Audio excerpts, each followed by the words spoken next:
बसंती ने अपने पति वीरू से पूछा कि मुझे एक बात पर बहुत हैरानगी होती है कि तुम्हें अपने जन्मदिन की तारीख तो कभी याद नहीं रहती, परंतु तुम आज तक अपनी शादी की सालगिरह कभी नहीं भूले। वीरू ने भी थोड़ी चुस्की लेते हुए कहा कि कोई भी समझदार आदमी कभी भी अपने बुरे दिनों को नहीं भूलता। इसी के साथ वीरू ने अपनी पत्नी से कहा कि मुझसे सबसे पहले तो यह बताओ कि तुम हमेशा मुझसे यह मूर्खी जैसी उल्टे सवाल क्यों पूछती रहती हो। बसंती ने भी तुरंत जवाब देते हुए कहा कि मैं यह सब कुछ तुम्हारे फायदे के लिए करती हूँ, ताकि तुम्हें मेरी सारी बातें आसानी से समझ आ जाए। बसंती ने अपनी बात जारी रखते हुए अपने पति से कहा कि क्या तुमने कभी सोचा है कि अगर मेरी शादी किसी और से हो जाती तो तुम क्या करते। वीरू ने बिना सोचे समझे कहा कि मैं इतना स्वार्थी नहीं हूँ कि दूसरे लोगों का खामख्वाह बुरा सोचूंगा। बसंती ने कहा कि अब तो सारा दिन तुम्हारे गिले शिकवे ही खत्म नहीं होते, जबकि शादी से पहले तो दिन रात बस एक ही राग गाते थे, आई लव यू जाने मन। अभी मत जाओ, मैं तुम्हें बहुत प्यार करता हूँ। अच्छा यह बताओ कि फिर मिलने कब आओगी। वीरू ने भी करारा जवाब देते हुए कहा कि तुम भी तो शादी के समय मुझसे हीरो नंबर 1 कहती थी और अब कुली नंबर 1 बनाकर रख दिया है।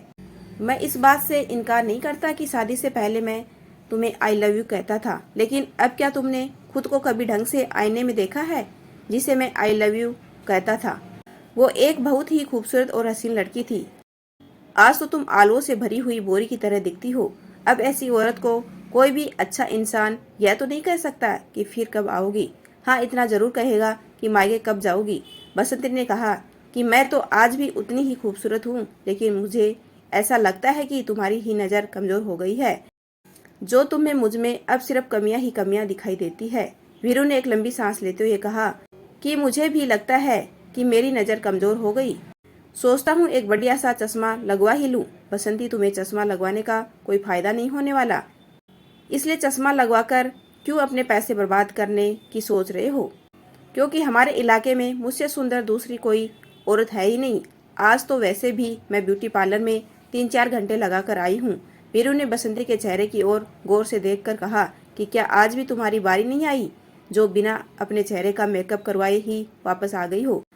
अपने पति के इस व्यवहार से झल्ला कर बसंती ने उसे कहा कि तुम अपने आप को इंजीनियर कहते फिरते हो। मुझे तो समझ नहीं आ रहा है कि तुम इंजीनियर बन कैसे गए। वीरू ने बसंती को जवाब देते हुए कहा कि इंजीनियर बनने के लिए बहुत पढ़ाई लिखाई और दिमाग की जरूरत होती है। बसंती ने कहा, हाँ यह तो मैं अच्छे से जानती हूँ, इसलिए मुझे समझ नहीं आ रहा कि तुम इंजीनियर कैसे बन गए। तुम्हें तो न घर बाहर की और न ही दुनियादारी की कुछ समझ है। अभी वीरू बसंती के यह आपसी गिलवे सके चल ही रहे थे। बनवारी काका नाश्ते की ट्रे लेकर कमरे में दाखिल हुए। घर के माहौल की गर्मी को महसूस करते हुए बनवारी काका ने वीरू से कहा कि आप लोगों ने जितनी पढ़ाई लिखाई की हुई है उसके सामने मेरी इतनी औकात नहीं है कि मैं तुम्हें कुछ भी परामर्श दे सकूं, लेकिन आप दोनों के बीच में होने वाले हल्के फुल्के गिले शिकवे अब एक बड़े तूफान के आने की चेतावनी देने लगे हैं। बेटा, मैं बचपन से इस घर में एक सदस्य की तरह रहा हूँ। अब इस घर के बुजुर्ग तो रहे नहीं, लेकिन मैं खुद को तुम्हारा बड़ा मानते हुए तुमसे कुछ कहना चाहता हूँ। यदि तुम्हें मेरी बात बुरी लगे तो फिर चाहे मुझे तुम काला पानी भेज देना। वीरू ने बनवारी काका को अपने पास सोफा पर बैठाते हुए कहा कि आपको पूरा हक बनता है। आपके मन में जो कुछ भी है आप उसे खुले दिल से कह सकते हैं। बनवारी काका ने इतनी इज्जत देने के लिए शुक्रिया अदा करने के साथ अपनी बात कहनी शुरू की। उन्होंने वीरू और बसंती से कहा कि मनुष्य जीवन में भागते भागते कई बार इतना थक जाता है कि उसे वो जीवन भी भारी लगने लगता है जिसने उसे सब कुछ दिया होता है। अधिक से अधिक खुशियाँ पाने के लिए वो अपनी उन खुशियों को भी अनदेखा कर देता है जो उसके पास पहले से होती है। भगवान ने केवल मनुष्य को ही ऐसी शक्ति दी है कि वो अपने अंदर और बाहर के व्यवहार दोनों को समझते हुए अच्छे बुरे का अंतर कर सके। जब तक हम लोग किसी से प्यार करने की बजाय उसके प्रति अपने मन में देश की भावना रखते हैं, उस समय तक हमारे मन को शांति नहीं मिल सकती। मैं कुछ समय से देख रहा हूँ कि आप दोनों ही बात बात पर आग बबूला होने लगते हो। मसला चाहे कोई भी हो, आप दोनों ही अलग अलग खिचड़ी पकानी शुरू कर देते हो।